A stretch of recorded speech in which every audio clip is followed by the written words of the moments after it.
clean up my mess a little. Good morning. Good morning, everybody. Welcome, welcome. Wait till some people show up, and then I'll start talking. God, I got some other stuff to show today, too. Can't forget that. Good morning. Good morning, welcome.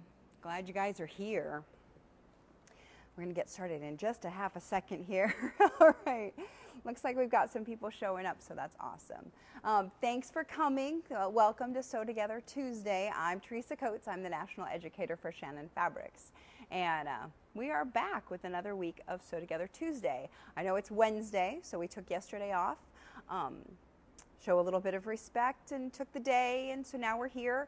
We're back and we're going to do our blanket today, the quilt actually, that we had talked about last week. So that's what we're doing today. I wanted to show you a few things before we get started on that project. So I don't know if you guys missed it, but on Monday, our general manager and, oh, I'm going to forget what her actual title is. She's like the manufacturing sales rep, Annette. So Julie is our general manager, and then Annette works with a lot of manufacturers who do blankets out of our stuff. And on Monday, they did a live on Facebook on this page about all of our new fabrics. So in case you missed it, I wanted to show you a few things so that you should go back and look at the other stuff because it really is amazing. We've got some really cool new stuff coming out. One of the really exciting things is a new batik look Cuddle. So batik is actually done with wax, and they put it on the fabric, and then they dye it, and then they rinse the waxes out and do it again. It's a whole huge process. Batiks are wonderful, but we wanted to make a Cuddle that looked like that so that you could use it with your batik quilts and use this batik Cuddle for the back. So like I said, it's just a batik look. It's not actually done like batiks. We couldn't do that, but it looks great. Okay. So I want to show you a few. We have a few different colors. I'm just going to hold them up in the camera and let you guys see them. So we have some really big, beautiful colors, and there are a lot more. So on Monday, Julie and Annette talked about these, okay? And all of these coordinate with another fabric we have. So like this is the evergreen variation that will go with our evergreen fabric and probably some other as well. Okay, but it has a beautiful batik look to it. So if you're using batiks in the front of your quilt, this is going to be a beautiful backing for it. Then we have some that look like they have prints on them, so just like batiks will do. We have this beautiful one with the turtles on it, and there's a couple of variations on this that will go with the batiks. The other batik cuddles that we have, and yeah, it has that lovely, I don't even know what you call that, like the different colors back behind it that is totally done with batiks. It's beautiful. And then we have like a black version of it too, okay, which I really like because this is going to go with a lot of things that I want something that isn't just a solid black and has a little bit of, I don't know, a mix of grays and blacks in it. I really like it. I think it goes super well with this new Parisian print that we did. Okay, so that's this one. So there's always lots and lots of Paris prints out there, but I like this one. It's kind of like illustration, I guess. Is that the right word? It's like an illustration with, you know, all the iconic places in Paris. So anyway, I think these two go beautifully together. So I feel like this is going to be one that I will want to use a bunch. We have some other prints. Here's another pretty one that we've got with the thistle. I mean, look at the clarity on this. Is kind of crazy. So these are digital prints, which allows us to get this sort of clarity. You'll notice the difference between digital prints and traditional print, like the regular screen printing. We can get a lot more persnickety with these prints because of the style that it is and because it's actually a shorter nap. Okay, here's one that goes with that one. Okay, another batik, and then we have these cool ones that came out that this goes really well with that too, with more unicorns, because who doesn't love unicorns? Come on.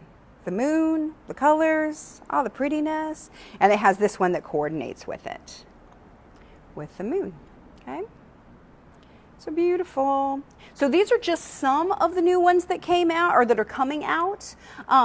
Like I said, if you go back and you watch that video, so if you just go back into our Shannon Fabrics page, you go to the videos tab, and then you look back, it should be the one right before this. So you can do that after we're done here, okay? Look for it. There's also, just going to throw those over there. There's also a bunch of new wides. So we're doing Luxe Cuddle in wide. So we have a new one called Mirage that is actually 80 inches wide, which will be great for large throws. You could use it for quilt backs as well. But for throws, that's going to be amazing because it'll make basically a bed-size throw. Super cool. So we got a whole bunch of new ones, some great seals that are out there, and seal is that really nice thick one. So you're definitely going to want to check that out, okay? So go back and look at the video. You'll appreciate all the stuff that's there. So they talk about it in all the colors and when it's coming out, and I think it's coming out later this month or early July. Most of those will be in stores, so you can start looking for them then, okay? So I just want to make sure, because don't want you to miss out on all the good stuff. So today we're going to be doing a June Tailor Quilt As You Go quilt. So you may have seen these. They have a whole bunch. Can you get that without too much shine on it? They have a whole bunch. So June Tailor is a company, I can't even remember where they're based in, somewhere in the Midwest, I think.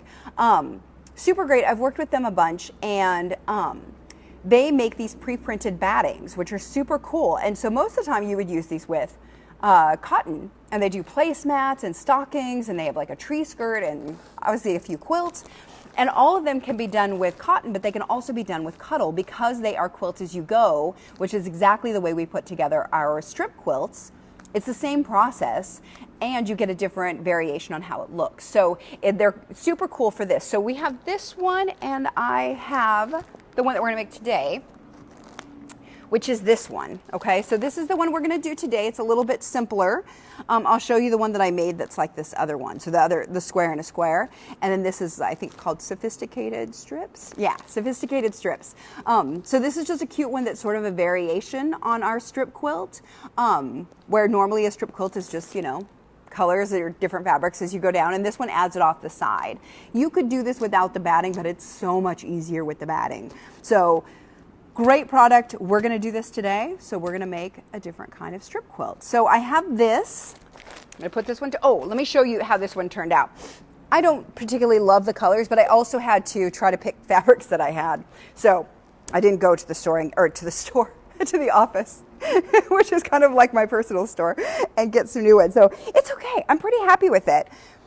Okay. Can you get the whole thing, Hawk? Boop, boop, boop. Super cute. Okay, so let me show you the back of it too. Okay, so you end up with all of those quilting lines on the back, which is great. So this one you can see I used a Cuddle 3. This one I think is called Wish. And super cute, but you end up with the lines back here, which is totally fine. And it quilts it all up for you, so you won't have to do any more quilting when you're done here. Okay, this is enough to hold it all together. I also did a Cuddle 3 binding on this, and I wanted to show you guys. So if you look closely, you can see, normally I like to do a Luxe Cuddle binding. And this one I did a Cuddle 3 binding just because that's what I had to coordinate with it. But it worked out really well. And I did a big serpentine stitch here just to hold down that edge, and it turned out pretty darn good. The thing was really just going nice and slowly with it. So yeah, I'm really happy actually with how it turned out. The key is getting it so that when you're doing your stitch, that it comes just off that edge. So you can see that 99% of my stitches are actually on the binding fabric, and then it just comes off the edge, and it will hold it down really nice and tight. Okay, so I can't get it to flip up at all. If you do your stitching and it comes up here, you end up with a little rolled edge, which is terrible. Okay. So that's that quilt, which is super cute, really easy. They tell you the sizes to cut out, and I have already cut them out. So this one I did so that it would coordinate with the cute little pillowcase that we did. Was that just last week? Gosh, it all goes so fast.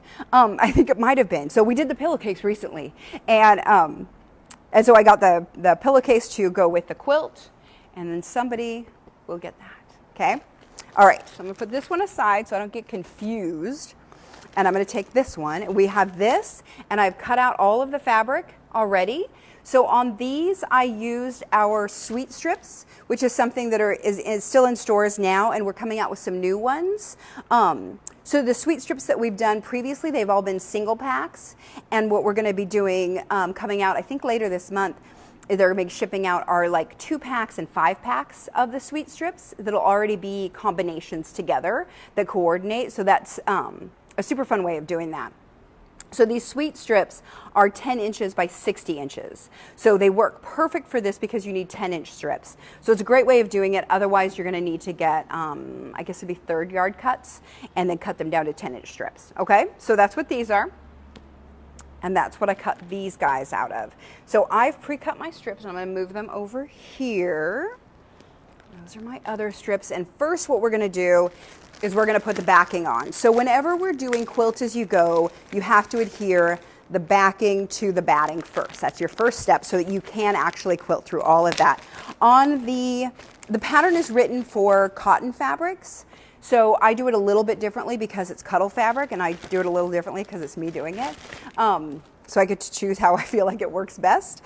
And so we have some added tips on the blog post. If you go to that, if you want to do this, make sure that you check out those tips on the blog post as well, because I wrote down the most important things, okay? So inside you get a little pattern paper, and it tells you, right here, it tells you like the sizes that you want to make, okay? So you want to cut those out first, and that makes it easier to put it together. So if you use those 10-inch strips, it's super easy because you have 10-inch and 5-inch strips, okay? All right, so I've got my piece of batting here, okay? You can see all the marks are on it. These are our, the seam edge goes, or the raw edge goes here, okay? It's not the stitching line, it's the raw edge line. So that's important to remember. So you're not trying to stitch on that line, you're trying to bump your fabric up to that line, all right? But the first thing we're gonna do is adhere the backing, all right? So this is something that, people have asked about lots of times, and I'm going to show you how to do it for a bigger one. The smaller ones you've seen me do. We have lots of videos of that, of how to do the smaller ones. The bigger ones, we're going to do the same thing, but we're going to do it bigger. So you'll notice the first thing I have is I have a sheet on my table here. So this is just a cotton sheet, twin size, full size, I don't know. And this is what I use for classes all the time, okay? So I just put a sheet out. Once I've used it a few times, I wash it, and it washes all the spray out of it, which is great. So what I want to do is lay my backing fabric out on here. I got it barely big enough. Jeez, Teresa. Okay. That'll teach me not measure perfectly. Okay. This might be an exciting moment when I get to the trimming part. So make yours slightly bigger. Lessons learned. Okay, I thought I measured correctly, but I apparently did not. Okay, so we're gonna get this on here. And what I'm gonna do is I'm gonna pull this back. Oh, shoot, I forgot my little piece of freezer paper. Hold on.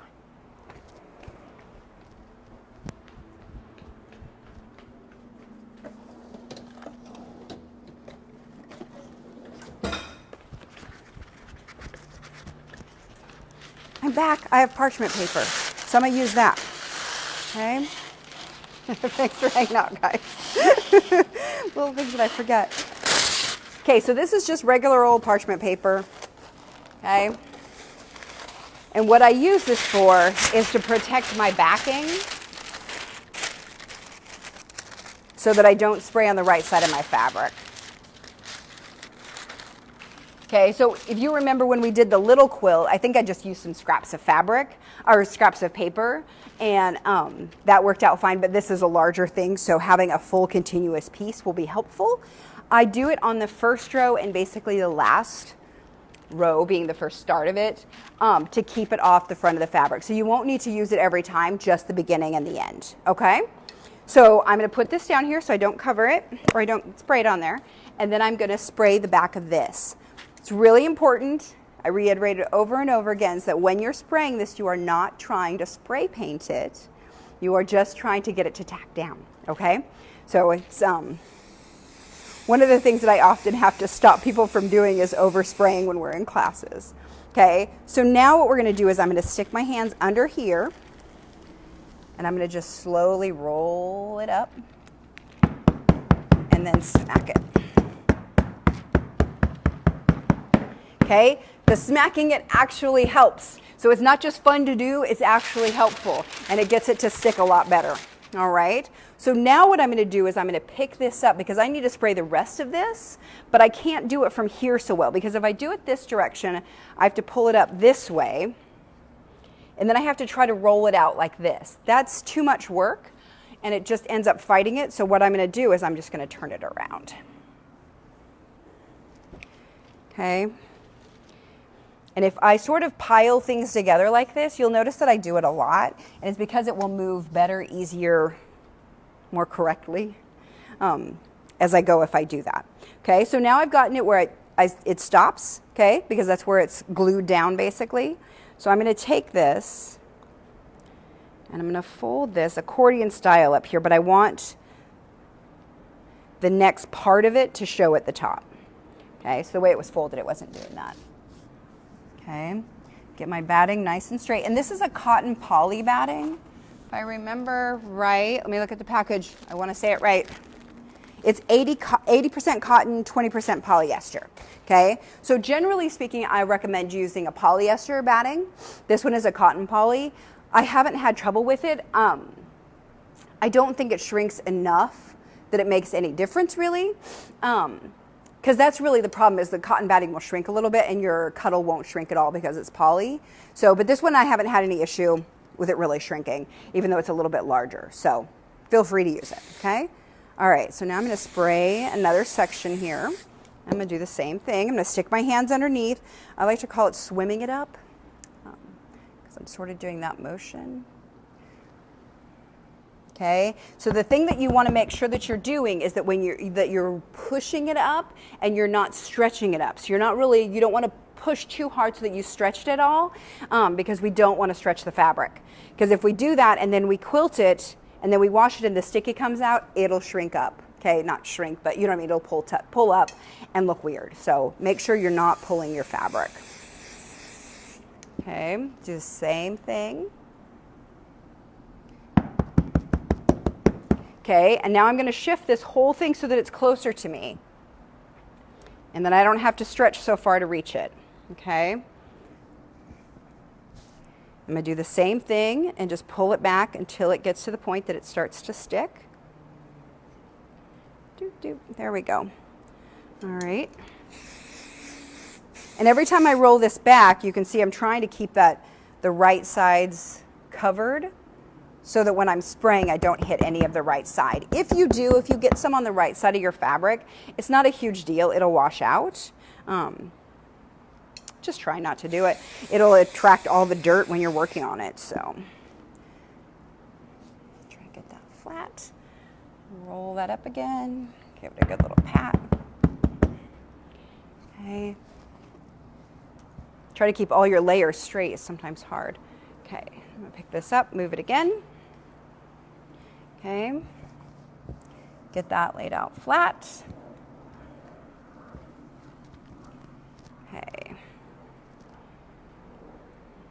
All right, so it looks like I've got about 2 rows, so like 2 sections. So at this point, this is when I start to like figure out like how much do I have left before I need to put that paper back down. I can still fully cover and just do this part up here.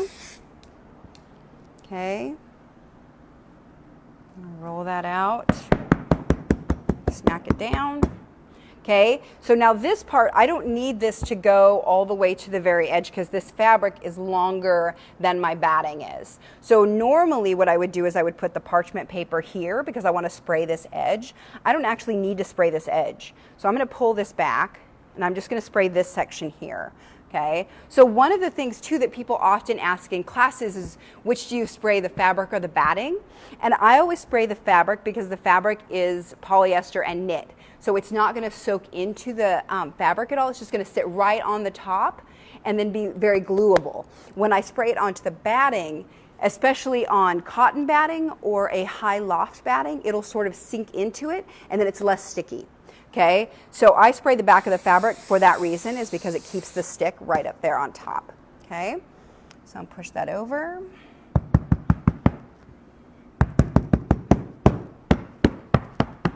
Okay, I want to make sure that that's all nice and flat, which it looks like it is.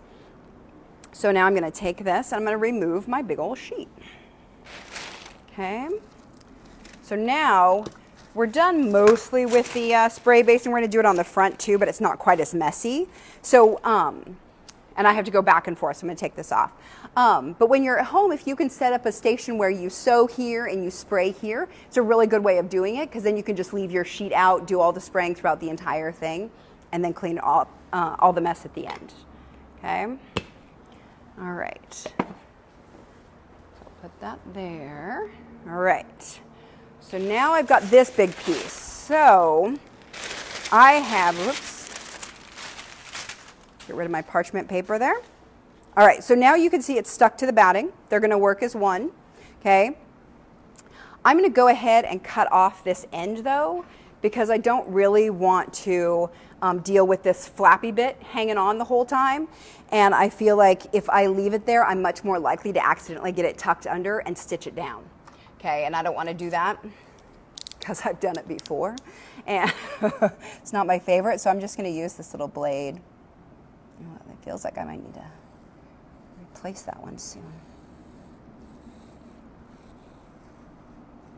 Okay, and this will help keep the mess down a little bit.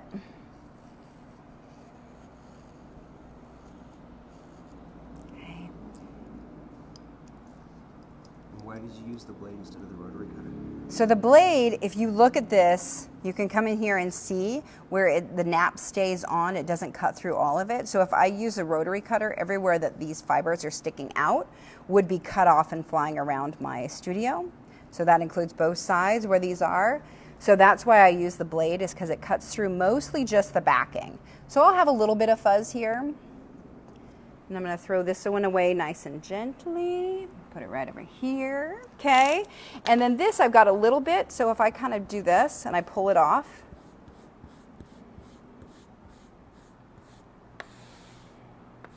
Okay. Can you reach down and grab the vacuum for me, Hawk?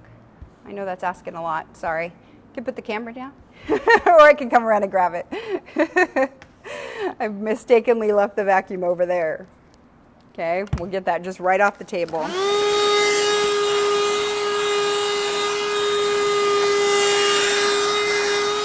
All right, there we go. Okay, so now basically my edges are even. We'll see how these sides do. They're real close. It's supposed to be 40 inches wide, and I think that's probably what I cut. It was exactly 40 inches. So what you should do is maybe like 44.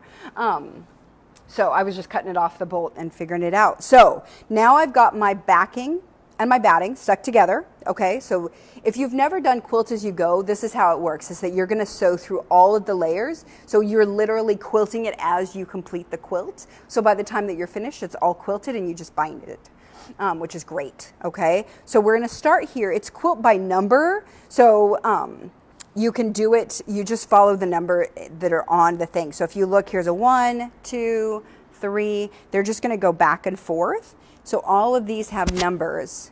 And it tells you fabric 1, you're going to cut it this size. Fabric 2, you're going to cut it this size in the pattern. Okay, so that's what I did. And we're going to start with number 1. All right, so today I'm using some of the fabrics that were in, thank you, some of the fabrics that were in our sweet strips, and then some other ones. All right, so we're going to put this together, and then I have to bring the machine back up because it's on the floor right now. Okay, so this first one is going to come in here. So one of the things that when you're doing this is that you want to keep the nap going in one direction or another. Okay, so you want to keep the nap going this way or that way, whichever way it is that you figure out, but make sure that you check it each time. If you get it and you've gotten one backwards, or you've gotten half of them backwards and the nap go different directions, it's not a huge deal. It's really just a matter of preference, that if you pet several strips that they'll all feel nice, but it's usually not a big deal. So yeah, just like, it's a good technique, but not absolutely necessary. So what I'm going to do is I've got this cut so that it's just basically the size of that panel that's written on here. Okay, so I've got the markings on my batting. I'm going to put these in here. Now I'm going to spray the back of this fabric and stick it down. Okay, so what I'd like to do is I like to fold them this way when they are smaller strips. So when the length is the length is less than the width, then I just fold them in half this direction, okay? And then I'll fold it back. And I'm gonna show you how I fold that down because it's different than when I did the backing, okay? So I'm gonna spray the back of this. It also covers the right side, so I'm not gonna spray the right side of the fabric, which is awesome. So then what I'm gonna do is I'm gonna pick up these corners and I basically just let it lay down. Okay, I'm gonna try to get it in between those lines. Okay. And then I can pat it into place, okay? So then I'm gonna do the same thing, pull this back halfway. It covers up the right side here. I'm gonna do the same thing and lay it out again, okay? So I found that that technique works better than trying to swoosh it from underneath. If I just lay it down, I have a little bit more control if I start to see it pucker, okay? Okay, so now it's basically filled up those lines. It's gonna go over and under in certain places, and I can see it's over here and it's under here, and that's fine. We have a 1/2 inch seam allowance, so we've got lots of room to play. We just need to make sure that we could see either side of this line when we do the next one, which will be fine, okay? So now I need to do the next strip. So the next strip I'm gonna do this rusty color. So this is where I can check my nap, oops, okay, and I can check which way the nap goes. All right, and this one is the same way, so we can check the nap. Which way does it go? Okay, this is top, this is bottom, because it's nice and smooth. Okay, top to bottom. So I'm gonna pet this one. This one is bottom to top. So you can see what it did there. That's how we know the nap. We want it to all go the same direction. So we want it to be smooth. So what I do is I lay down my next strip in the place where I want it to go, just like I want it to appear after it's sewn. Okay, so I want it to be here, and I want this to go smoothly so I can pet from one to the next and it'll be fine. If I do this backwards, let me show you what it looks like. Okay, is it'll go smooth and then go weird. All right, so what I want is it to be smooth both directions. So I'm gonna flip this around. Okay, and this is just like a way to just kind of double check yourself, is all that is. Okay, so now I can pet this, yep, all perfect. So now what I'm gonna do is I'm gonna flip this over so it's right sides together so I can pin it. All right, and I'm just gonna bring that over and pin it down. Okay, and we're gonna do the same thing that we always do when we're working with this, is that we're, this needle, you have to catch that. That's like super crazy. It just wants to stand straight up. This guy here. Oh, look at that. He won't lay down. So I have to be very cognizant of like him being there and not stabbing my hand. Okay. So I'm just going to pin this the way I normally do, pin in the middle, the ends, and then in between. All right, and I'm going to line it up against this blue line that's in there. That's what I'm going to line it up against. So I'm not worrying about the other fabric. I'm worrying about the line, okay?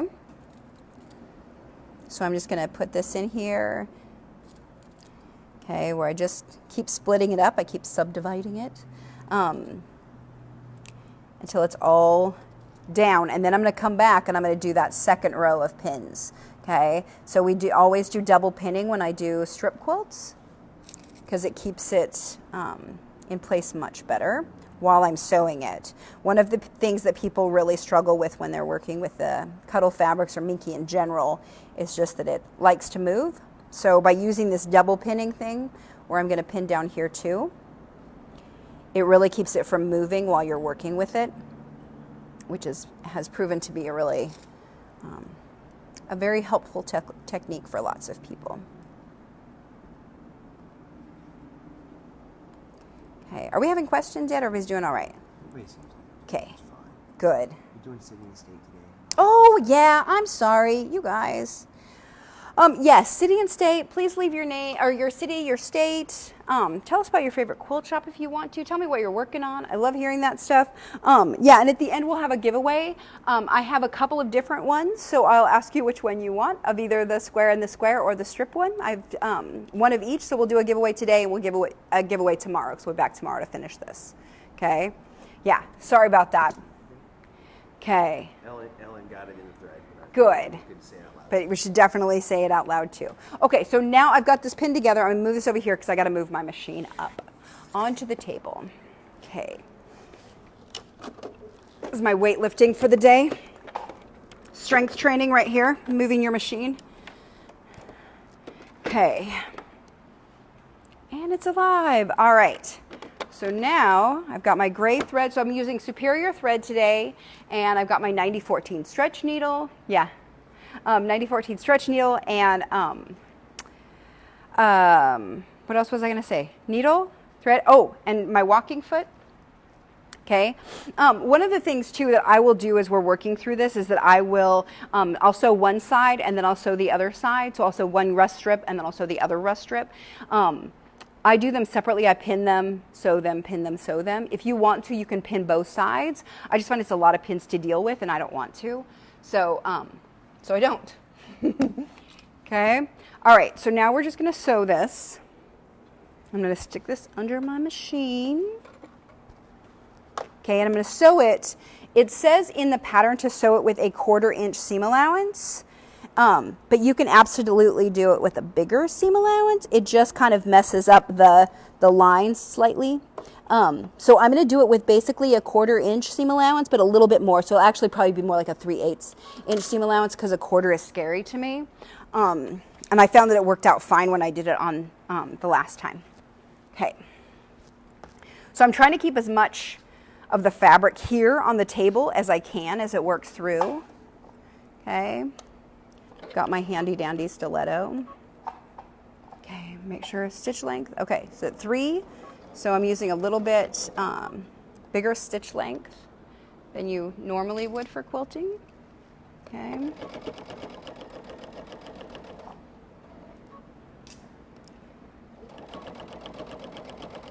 Okay, when I keep this as straight as possible when it's coming through. So definitely like take your time. Don't worry about it being a fast sew. Really, we just want to take our time, make sure that it's sewing evenly. So the biggest thing here is to get your line as straight as possible. Okay. And if it's, if it's not straight, you'll notice it on the back.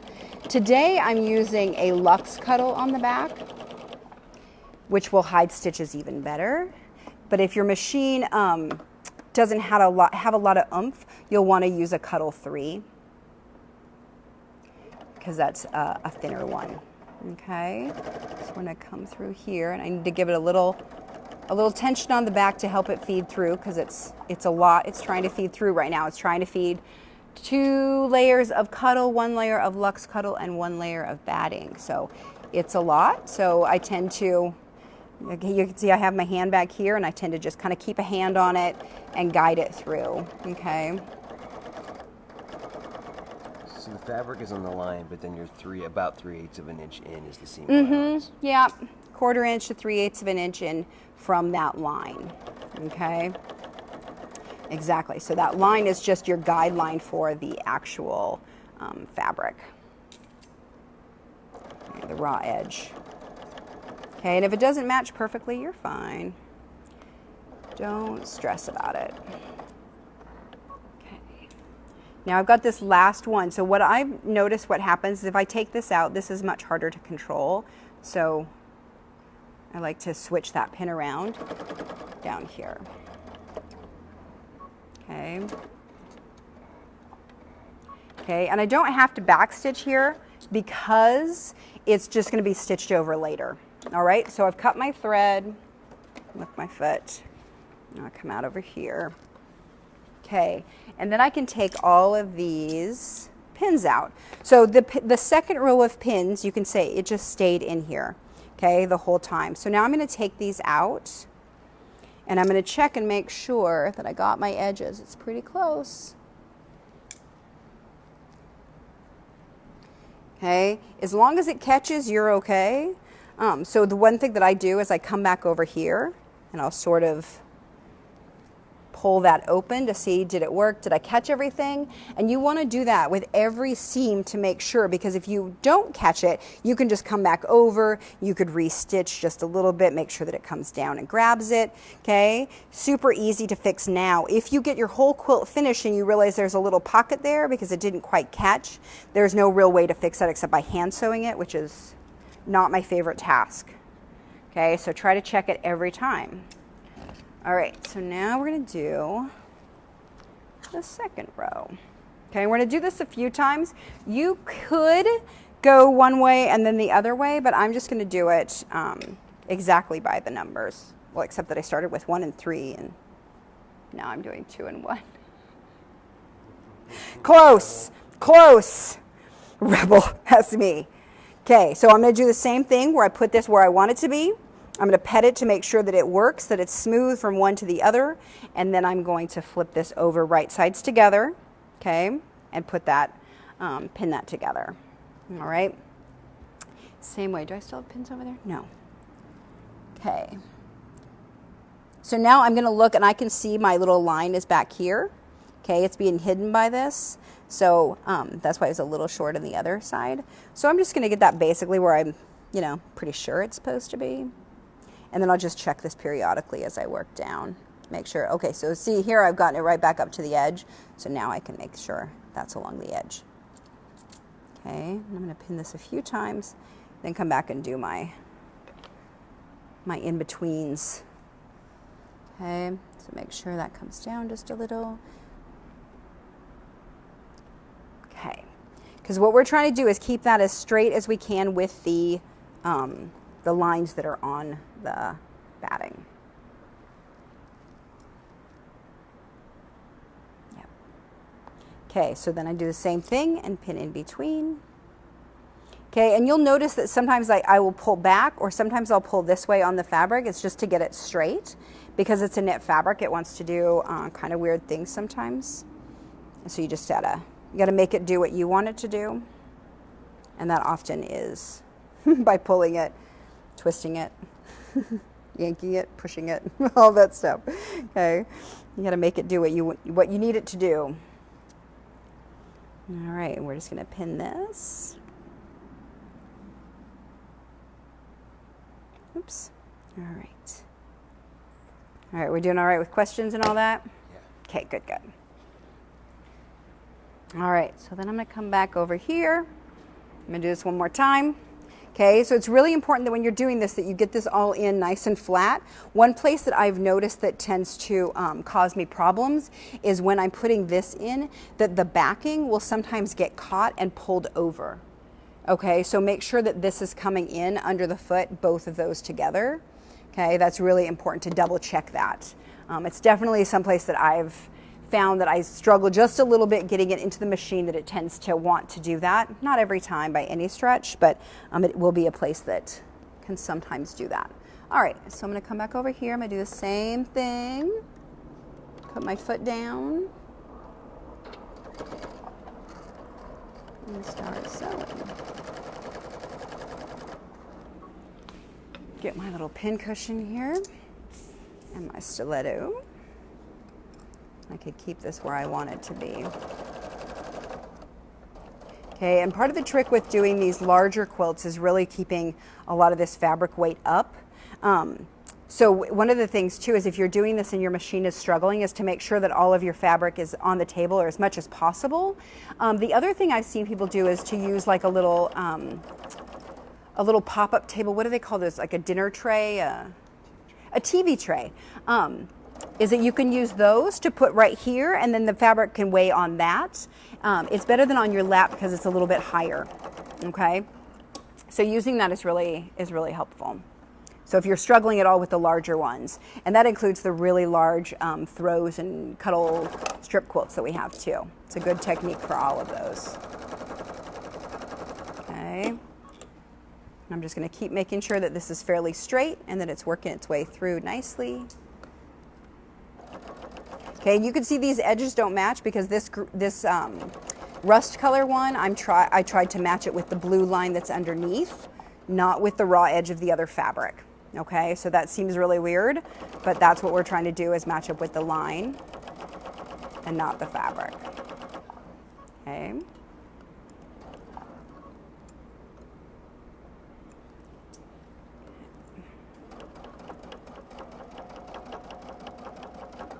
You can see I'm just holding that down, keep it where I want it to, help it guide through.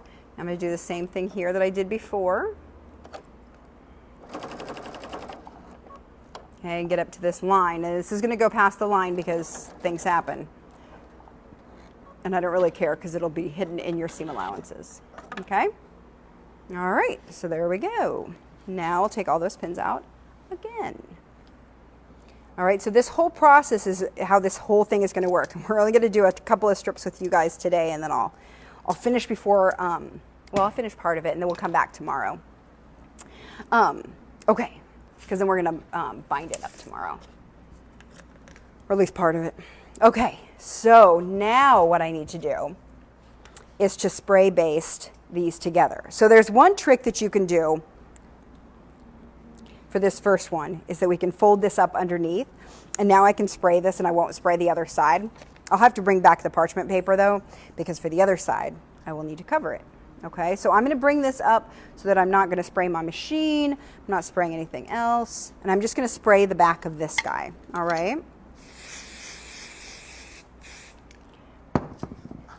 Okay, so that's what I say, if you have a place where you can do it so that you have a table that is specifically for the spraying, then you can do this here and you're not working around your machine and all this good stuff. Okay, so I'm going to do the same thing. I'm going to push this up. Okay. And I'm going to get that in place. Okay. And then the same thing here. But this one, I want to put the parchment paper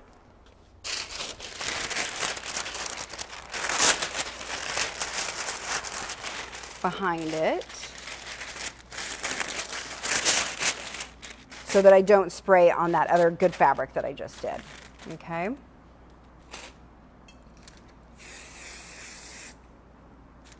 Okay, so this one I'm just going to kind of pick up and pull over, and then I'm going to push it. Okay.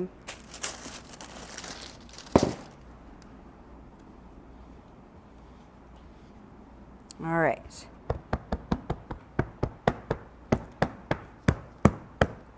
All right. Put that over there. All right, so which one is my next one? Let's see what the numbers are. There's 5, there's 4. Okay, we're going on to 4. We'll go in numerical order this time. Fine. All right, so now this one I have two different fabrics. So one of the things when you're working with this is that you can do it sort of back and forth the entire time, or you could totally mix this up. In the pattern, here it is. In the pattern, you can see they did a bunch of different fabrics here, and then they made these mirror. Okay, so you can absolutely do it like that. You could totally do it mirrored the entire time. You could do it with, you know, as few as 3 or 4 different fabrics too, and it'd be super cute. This one, I think they have, 10 different fabrics that they use in this one. So it really is personal preference on what you want to do. Okay, so this one, I just wanted to mix some luxe cuddles in there, so I have 2 of them that we're going to use. Okay, I'm going to use the Ziggy first. The Ziggy is one of our luxe cuddles, and it has a nap that goes this direction. You can see that if I push it this way, they sort of stand up, and this way that pushes down. So that's the way I want this to go. So here's I'm petting it. This is the right direction. So I'm going to move this up here, and then I'm going to flip it. Okay, so this, I want to show you one of the things that I have figured out along the way is this. So if on here, I can't see my line. So this happens sometimes on when you're doing a regular strip quilt and it's kind of gotten a little bit wonky, like your fabric hasn't laid out straight, so the edge is a little weird and you can't lay it with the raw edges together and have it be a straight line anymore. That happens. And this one, what I've got is that my line is back here. So I'm going to draw a little line. So you can see my blue line is here. And I'm just going to draw a little mark right here where it's showing through. I'm going to do this here, okay, because it's going above, which is fine, but I'm going to show you how I straighten that up to make sure that I'm doing it right. And I do this on strip quilts too, okay? Because this is our raw edge line, not our sew line. So if I write on here, it doesn't matter. I'm not going to cut it off because I don't want to deal with that, and I don't need to. Okay. So I'm going to try to get that fairly even, get a nice straight line. Now I'm going to use that line as what I'm lining my fabric up against. All right, so this is a trick that I have found that works really well for larger quilts too, because it's really easy to start getting it wonky as you go. All right, and this gives me an easier line to follow than trying to flip up and see that blue line. Okay, so feel free to use that trick a lot. Okay. And that's what I'll use too when we go to trim this, because I won't be able to see this line. You can see it's going to flip over that, and I won't be able to see it, so I'll just mark it on the top and then draw a line. Okay? It works for cotton as well, because you're using this as your raw edge. It's not even to come close to showing. Cotton, I might be more willing to cut it off, but you know, we've already done the cleaning. So this is a place, this quilt is one, because they tell you all the pieces to cut beforehand. This is a great one. This is a great time that you're going to want to use the technique where you're going to cut everything, cut all of your strips, and then throw it in the dryer.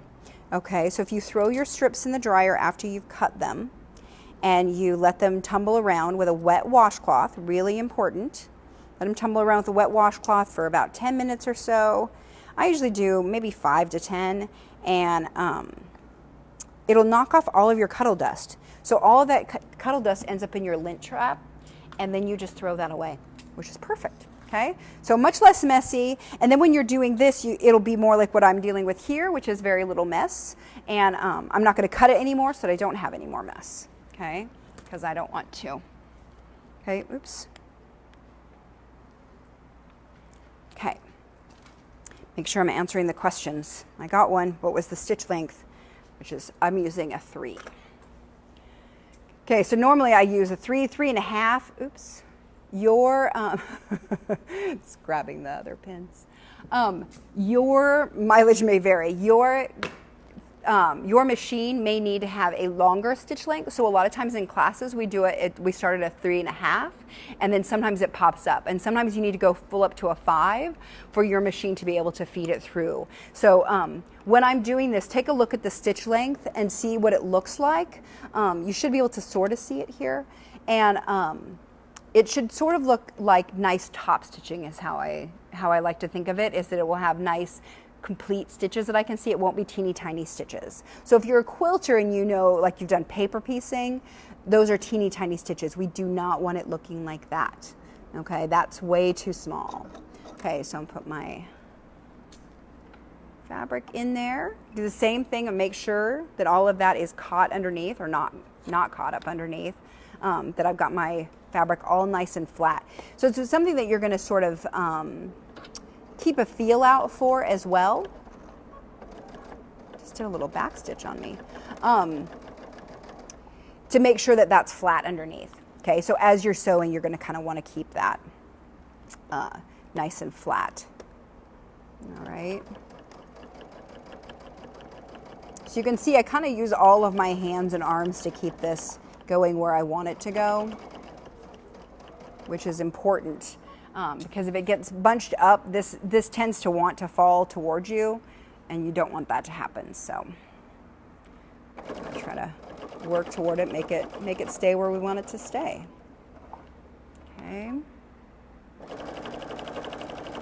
just going to sew along here. Okay, as it goes, you'll notice that as you sew your quilt, like the first 2 lines will be really nice and easy. And then after that, it can get a little bit harder to pull it through your machine. And that's just because it's gotten heavier. So make sure that you're taking as much weight off of it as possible. Those last few lines can sometimes be a little bit more just because you've got a lot of fabric on it now. Okay. So it's not you, it's not your machine. It's just the way that the quilts are made. All right, I'm going to go ahead and stick that pin in this direction so I can keep that coming where I want it to. Come right off the end. Oops. And cut my thread again. All right. So now we're going to do the same thing. All right, I'm going to do one more. I'm going to do the two, oopsie, dang it. I'm going to have to go get that. So we'll do the 2 more rows, and then I'll finish up I'll do the side one, and then I'll finish that up, and tomorrow we'll come back. Okay, so the, like I said, the June Tailor ones, they have a whole bunch of different varieties. So I'd try out all the different ones. I'm going to show you, I'm going to actually do this one first. And I'm going to show you, because I did it the other way, where I did one and then the other. I'm going to go get that parchment paper, sorry. I need it. I have to go get it. Sorry, guys. Okay, because it needs to go under here. So I'm going to show you both ways, because you absolutely can. Generally, when I'm making a quilt, I will do this strip, then that strip, and then baste them both. So I'll sew, and then baste them both. All right, and when I say baste, I just mean spray baste it. Sorry, that's got to be so loud. Okay. So I'm going to lay this out, cover up the right side of my fabric, spray baste the back of this, and push it up, all right? So you can absolutely do this either way. I just tend to do it the other way. That's why I thought I'd show you both, all right? Okay, so now I've got that side done. All right, so now we're going to come back and do the other side. This is my other strip. We have so many browns. Okay, come back and do this side. So this would be a fun one to try to, to coordinate what you want to do with either the strips or what they've got in the shop. You can always look at our website too, so shannonfabrics.com. We have all of the fabrics shown, and you can sort of like come up with your own variation on what you would like. Or, you know, just get the strip quilts, or strips, the sweet strips. Okay, so now I'm going to mark these where the line is again.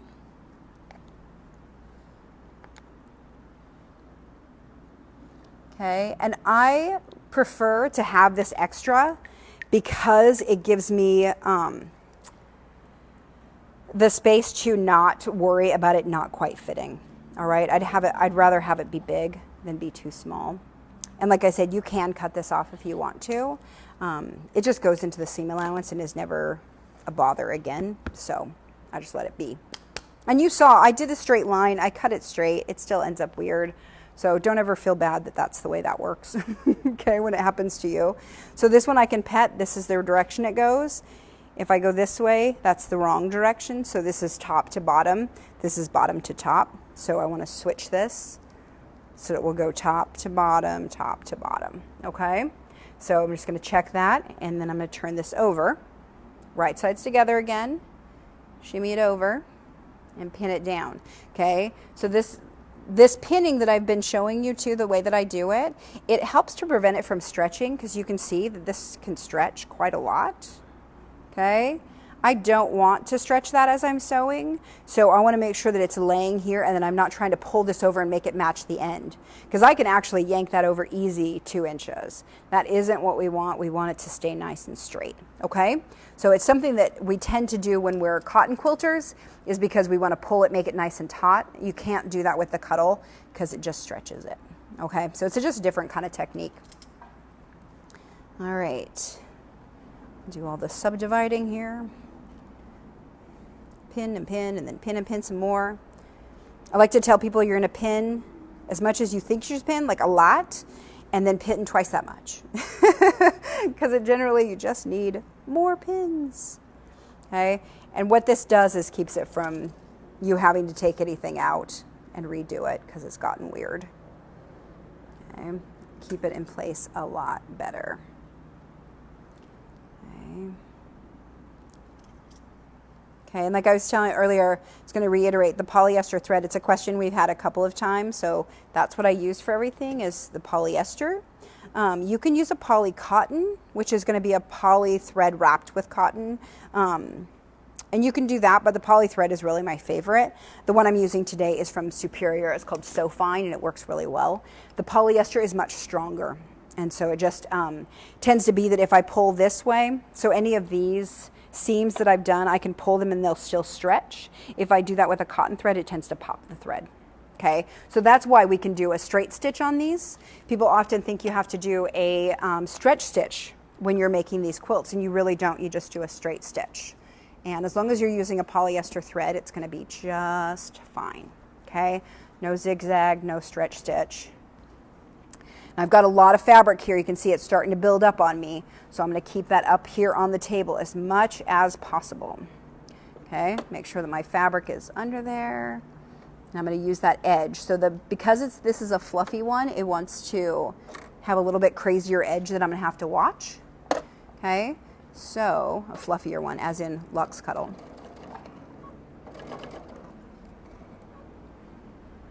Okay. And so I'm going to use my stiletto here to try to keep that flat along the edges I'm working through. Okay, this is when I feel like sometimes I need 3 hands, but I only got 2. So do what I can. Okay, I'm going to take this pin out because it's coming awfully close to that needle, and I don't want to deal with that. So I'm going to take those out and then just keep this nice and flat as it comes through. Try to keep it fairly straight line. Okay, the bigger thing that you can see is like just keeping a straight line and not trying to get too worked up about this edge, because the edge will sort of fluctuate. If you try to keep up with the edge, you'll end up doing lines that are sort of, and we don't want to do that. So just try to get it as straight as possible, which I feel like this hand back here really helps that happen, because I can kind of pull it through pretty straight, and it works itself through really nicely. Okay. You'll notice too that I keep like pulling pins out of the back, and it's because I have my hand back here, so as soon as I hit the pins, I just pull them out so I don't have to stab myself too much. Okay.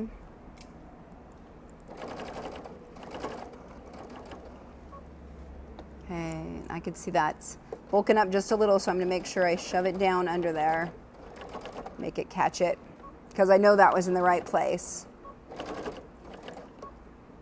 Oh, that was close. Okay. Get this nice and even. All right.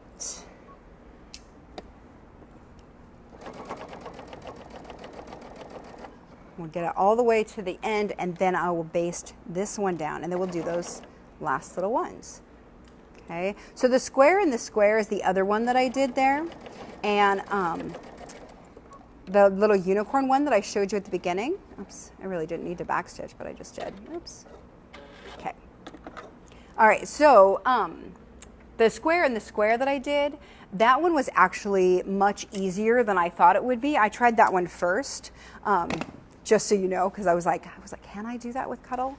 And it was actually super easy. The one thing I'll tell you with that is if you do it is to cut I'm going to show you really quick.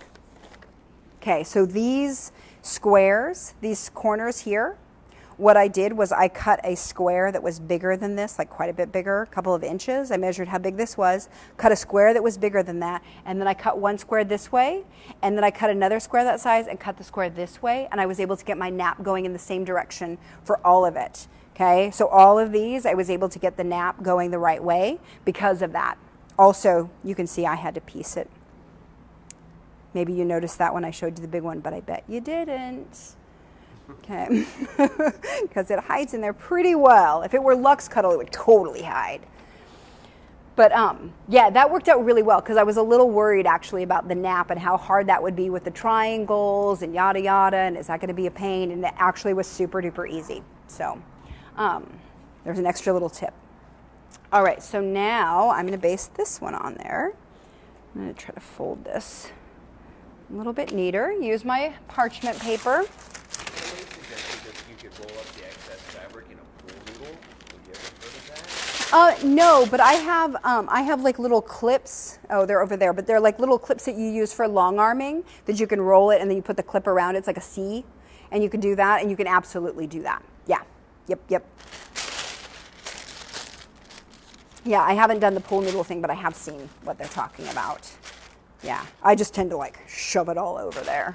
Hope for the best. All right, so now I'm gonna do the same thing, covering up the other fabric so I don't spray it.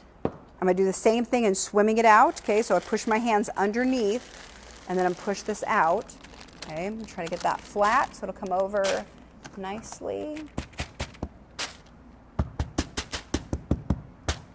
Okay,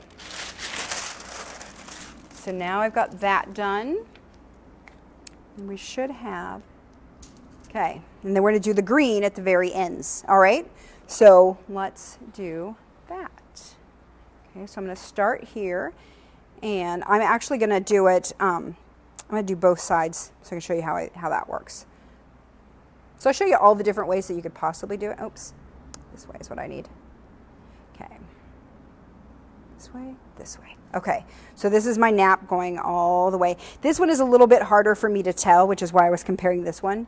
And this is easier because it's got the, I don't know, the C3s and the dimple are a little bit easier to tell which way it's going.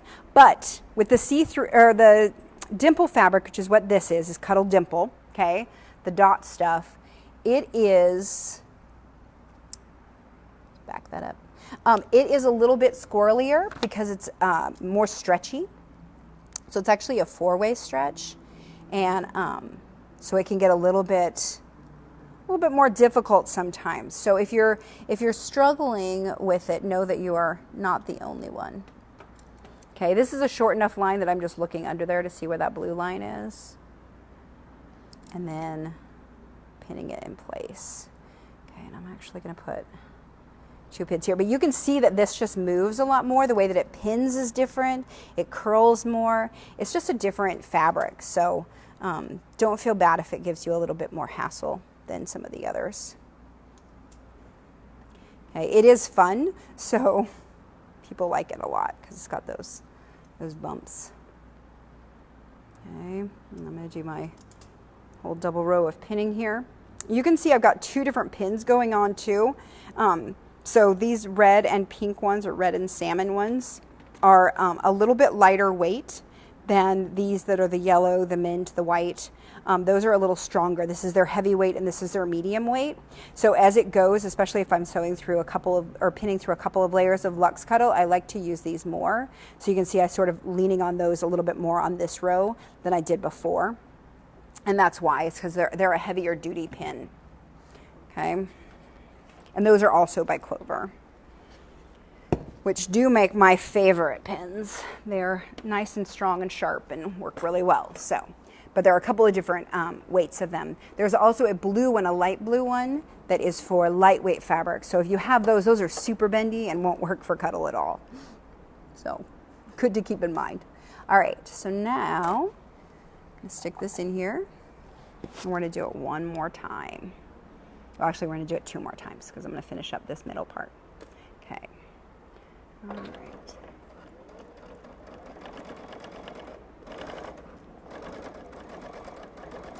So you can see this is a little bit crazier because of the dimple likes to do other things. And then we have the Luxe here.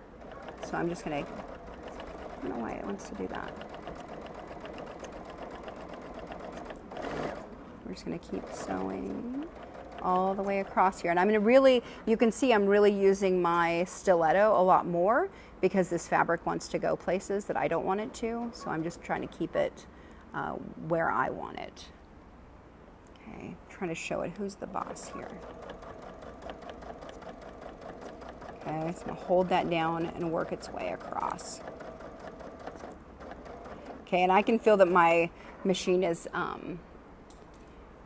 not struggling, but it's definitely like it's having to chug a little bit more to bring this through. So make sure that you are aware of that. This is a time that you could loosen up your presser foot pressure.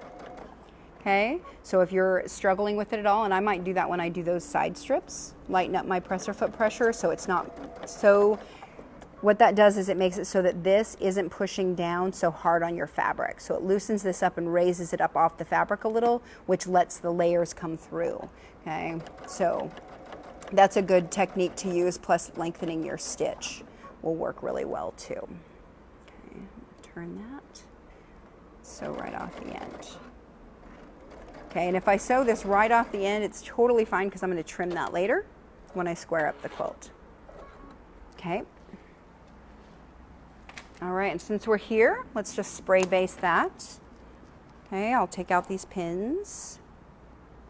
Yeah, so come on in here, Hawk, and show these stitches. So these stitches, you can tell that my machine needs to have something change because these stitches got smaller. So these aren't ridiculous, but they're definitely smaller. So what I want, let me see if I can find, is more like this length here, these guys, but it sort of like got choked up just a little and made tiny stitches, and we don't want that. So what I'm going to do is I'm going to go in there and change my presser foot pressure, and I am going to lengthen my stitch. Okay, and we'll see how it works on the next one because we'll have something to compare it to.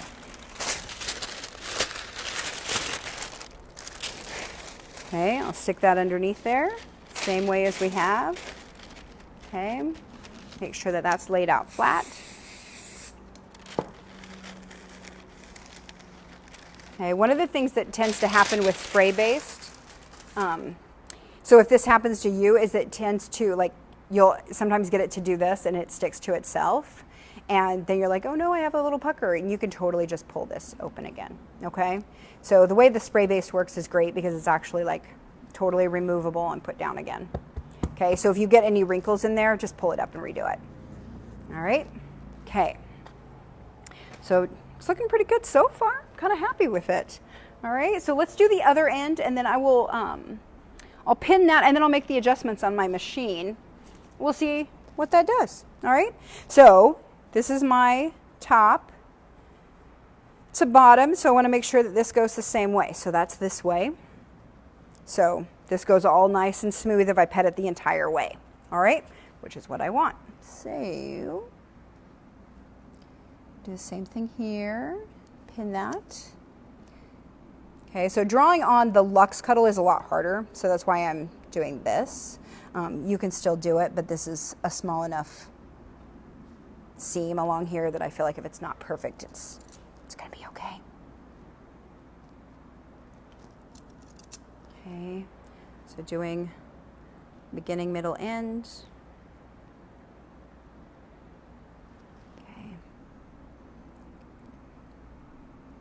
Like it got stretched just a little. I don't want it to. Make sure that that's right. Yep. Okay. All right. So now I've got those done. So now I can come back in and do these middle guys.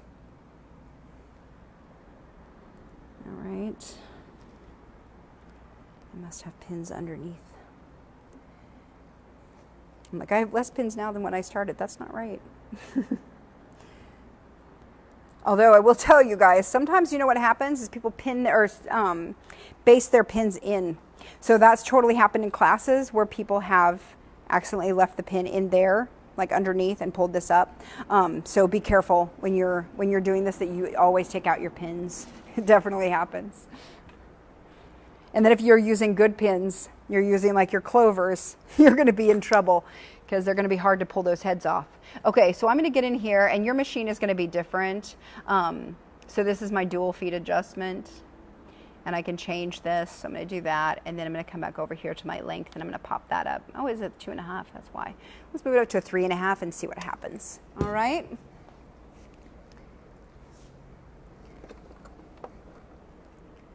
All right, so we're going to get this in here, and we're going to see if this one stitches better across here.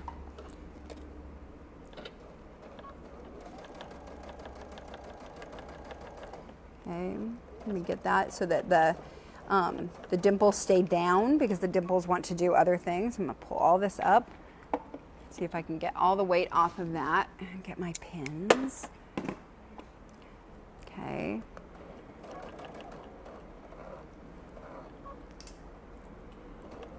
And just hold this down as I sew to make sure that it stays in the right place. All right, come along.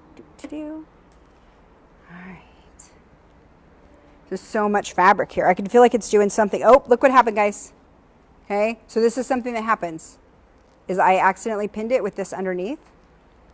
Okay, so I didn't realize it while I was pinning it, but now I see it. I'm telling you, even the pros make mistakes. Okay. So I'm repinning it, try to let go of all this. Oh, look, I got it in 3 pins. That's pretty good. All right, so take some time and make sure that you're staying aware of your fabric, because it really is like a lot of mistakes can be prevented if we kind of keep a feel on it. That if it starts to feel a little thick, just stop. It happens fairly often in classes where it's causing people to struggle and they're like, it felt weird. I say, just stop. When it feels weird, just stop. Okay, try to figure it out. So that's what that was. I'm glad that happened. What's the backing fabric? The backing fabric is Which color? this is the heather quartz. I believe this is what this is heather quartz. I really love this one. I think it's so pretty. Yeah, it's what we did the Kimber Bear out of. I think I've used it in some other things too. I think I might have done a Lux throw out of it. Yeah, it's pretty. It really is one of my favorites. I love those, the heathers, because they have that sort of like little white tip on it. It's beautiful. All right.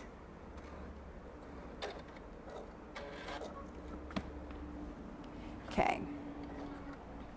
All right, so now take my pins out. Okay, these stitches, look at that. Ta-da! There we go. There's some stitches that we want them to have. That's so much better. You guys can see how much bigger those are. Okay, that's more what we want it to look like. That other one was just too small. Okay, that's great. Good. The adjustments worked. So if for some reason you had accidentally sewn that other layer underneath there, you wouldn't necessarily use a seam ripper, would you? No, I would use my little blade. Yeah, yeah. That's exactly what I would do, is use my little blade. I'm not going to take the stitches out because I really don't want to have to fix it again. Oh goodness, what did I do with it?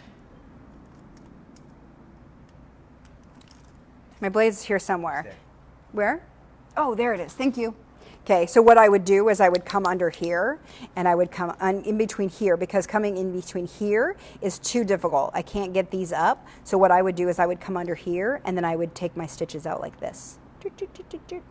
Okay, and once you sort of cut them, then and like you pull it a little, it'll take some more stitches out. You hit it again, take some more stitches out. So much easier. Do not try to use a seam ripper and take these out. Pain in the tuchus.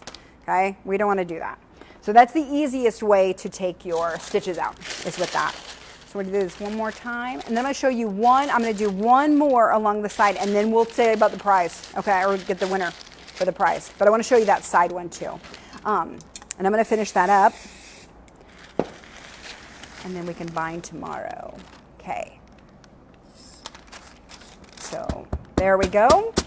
Got that all on. So now you can see that I don't have my line anymore. So one of the things that I'm going to do before I start sewing that side is that I'm going to come over here and I'm going to mark it with my Sharpie.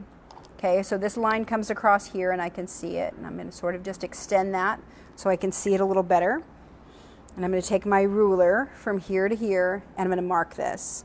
Okay, I'm not going to cut it off yet because I don't want to deal with that yet. I want to cut it all off at the same time.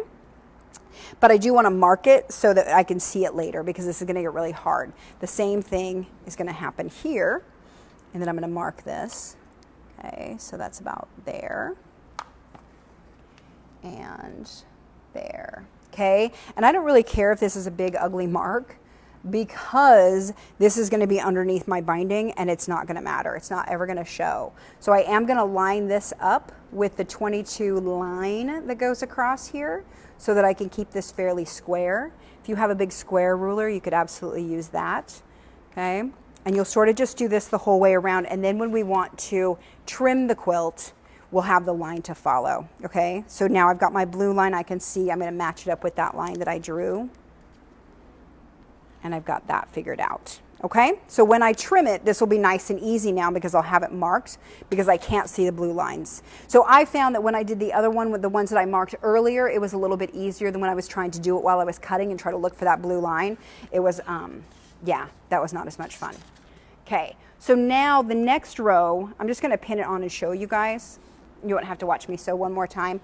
But these side ones, what I did was I cut these to the size that they are, or that they specified in the pattern. So they are going to be this size, this size, this size, and this size. They just get smaller. So like this is the little green one that'll go at the bottom that's just bigger than that size that we need. Okay, so you're going to get smaller and smaller strips. So pay attention to what they say for the pattern lengths, okay? Now this side one is the same thing, but what you're gonna need to do is decide for yourself how you want the naps to go, because the naps on this middle one are all gonna go the same direction. So for me, they all go from this side to this side. When you're doing the side ones, your nap is gonna go either out or toward the center. I'm gonna do mine so that they both go out from the center, okay? So on either side, the naps are gonna go out. And that's just for some uniformity, but it really is up to you. So that's how I'm gonna figure out how this one goes on, is that I'm gonna lay this on, I'm gonna pet it. This is the way, I love this color. I think this is chocolate. It's just such a good color. So I'm gonna pet this to make sure that it goes out that way. This way is the wrong direction, okay? So I'm gonna lay that on there. I'm gonna look for my line, and I'm gonna flip it over, okay? So then I'm gonna do the same thing, and I'm gonna pin this on here, and I'm gonna sew it. Okay, so that's what I'm going to do. Tomorrow we're going to come back and I'm going to do some binding with you guys. I'll show you some more binding. So if you haven't been here for a binding video, that's what we're going to work on tomorrow. And I'll show you a little bit more about some other, some more of the June Tailor patterns or battings that they have, because I have a couple others and I'll show you those too. We'll talk about a few more tips that I found that work really well for them. And yeah, so that's tomorrow. So thanks for coming today. We have a winner, and I'm gonna look and see. I know I saw it on the phone. This is my little, what do they call those things, like in the movies, where you have your words up there? What is that called? A teleprompter. It's my own little teleprompter. That's what this is. Obviously, I'm not a lifetime LA person. I'm like, what are those Hollywood words? So the winner for today is Kitty Steppleworth of Indianapolis, Indiana. So Kitty, you are the winner. So what we're going to do is we'll give you one of the battings and then fabrics to go along with it. So if you will email us, then I will get back with you and we'll figure out exactly which fabrics that you want, because I'll make sure that you have enough for whichever quilt that you want to make, whether it's the square in the square or the sensational strip. So either one. And tomorrow we'll give away the same prize, so come back then. We'll talk about some binding, how to make that work, and some more about quilting, okay? So thanks so much for coming. I really appreciate you guys. We got all the questions? Okay, great. So make sure that you're following us on Shannon Fabrics. You can get notifications for when we go live. Like our YouTube, if you subscribe there, you'll get notifications when we have other tutorials that go up on there as well. And also, you can join our I Love Cuddle group. So we have a group here on Facebook that is all for cuddle enthusiasts, that we talk about all things cuddle fabric, and as well as our other Embrace and Terry fabrics too. So you can join us there. I'll be happy to see you and answer all your questions. And until tomorrow, happy sewing. Bye.